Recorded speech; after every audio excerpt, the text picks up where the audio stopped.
And unfortunately, we still have over 3,000 people locked up across this nation doing life without for nonviolent crimes. Now, y'all got together, Seattle Hempfest got together, they helped us out. But there's a lot more people out there that need to get out. I mean, I could sit up here and tell you horror stories about what goes on in prison all day long. But I think you've heard a lot of them. From the fact of eating food out of boxes that are not fit for human consumption, that's what they feed you. They're going to get away as cheap as they can where they can make most money. It's all about the dollar and what they can make. Now, we're all fighting for legalization, whether it be medical or recreational. In my opinion, they're both the same. But the government don't want it. Why? Because they're getting paid to keep it illegal. We've got to change that. We have the power. I mean, when I got locked up, you hardly seen anything like this. This is a miracle to me.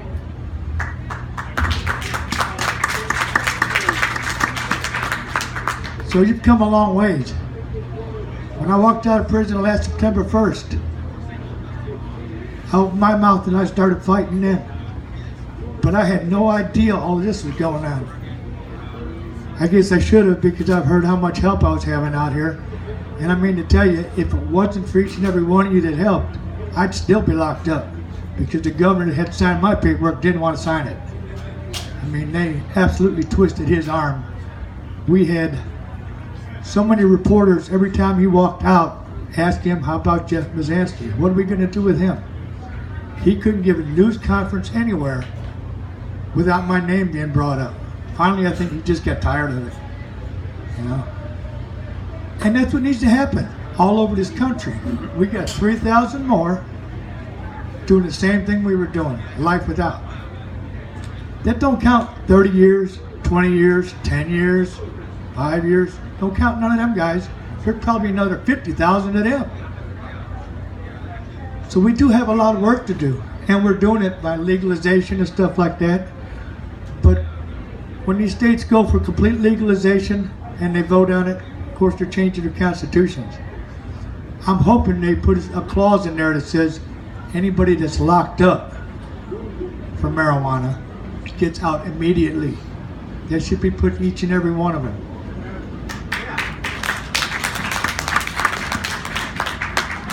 And our governors, representatives, senators, they're not above the law.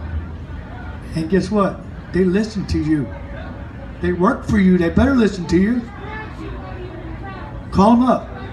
Write them letters. Because that catches their eye. If you tell them you're not going to vote for them, and you've got 100 people behind you that ain't going to vote for you, they start listening. And I found out through the campaign my son had going to get me out, is that a letter holds more weight than a telephone call or typing something on a computer. They figure that's too easy, so they figure, well, that ain't much. That person probably is not even going to get out and vote. But you take and write a personal letter, and they consider that like 300 votes. That's what the strength of that one letter is. So be prepared to write. It only takes a few minutes. Don't take but to write a few words down.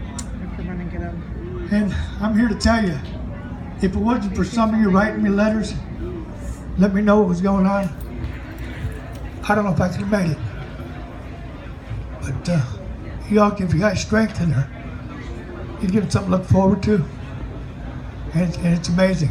And it's just an honor to be here. It's fantastic. Thank you.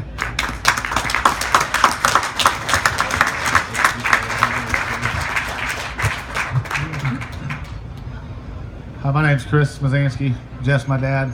About 13 years old, they arrested him, took him to prison. Of course, they gave him the life without parole sentence. Pretty much changed my life forever.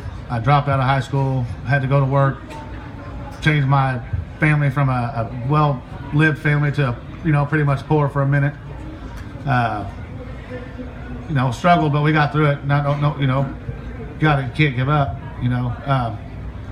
Fast forward about 15 years, and I met a great group of people that was really the same level as I was about getting people out of prison and helping out.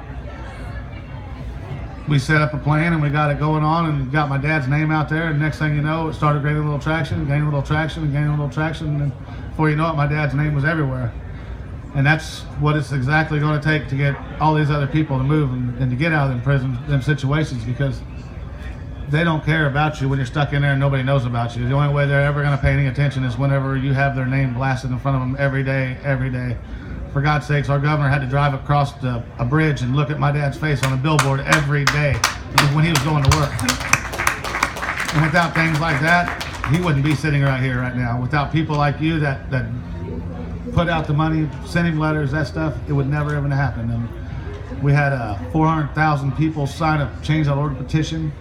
We had people in Australia writing me letters saying that they heard about my dad weekly. That's the kind of commitment, the kind of stuff it's going to take to get other people out. It really, you have to just blast it in their face continuously. And it's a lot of money and a lot of work, and a lot of effort, but the end result is amazing. To see my dad walk out of prison after 22 years was the most amazing thing that ever happened in my life. And I'm thankful every day that he got out.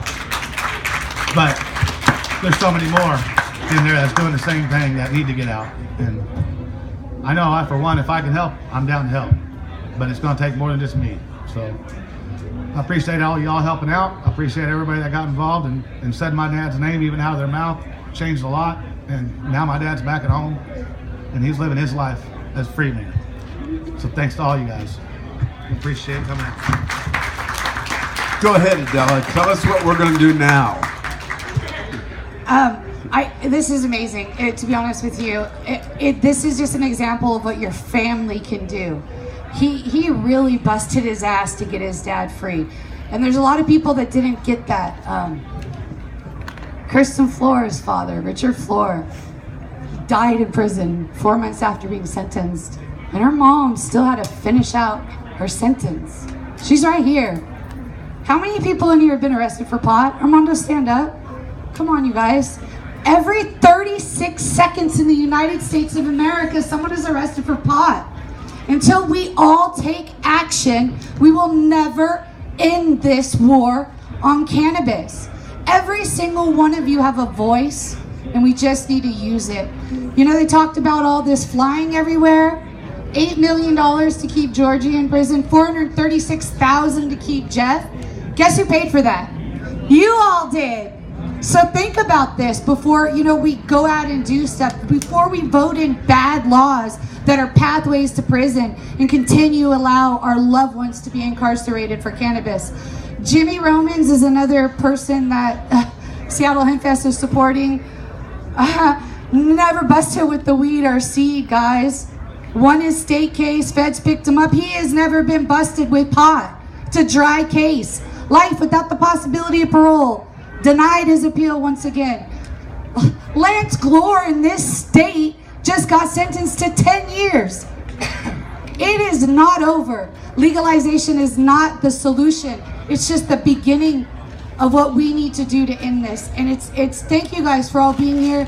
Donate to Seattle Hempfest. They really truly are making a difference. This woman right here in the front row deserves so much love and support, and I just want to give a wonderful round for Sharon. This is our general manager of Hempfest, everybody. We love Sharon. Oh, and just remember, at the end of the day, no one belongs in jail for a plant. No one should go to jail for a plant. Y'all can take immediate action, sit on jury duty, vote not guilty for unjust laws. You're protected by jury immunity. It's called jury nullification.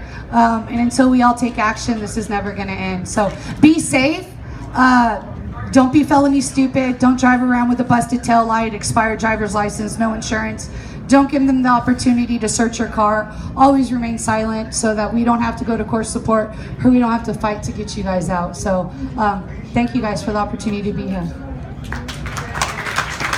So give me a minute here to speak for Beth Curtis, who is not able to come because of her advanced age. And she is the sister of John Knock. And John Knock is somebody I have met in prison, to me it's the most tragic story I got going. It's too long of a story to tell. Someday I may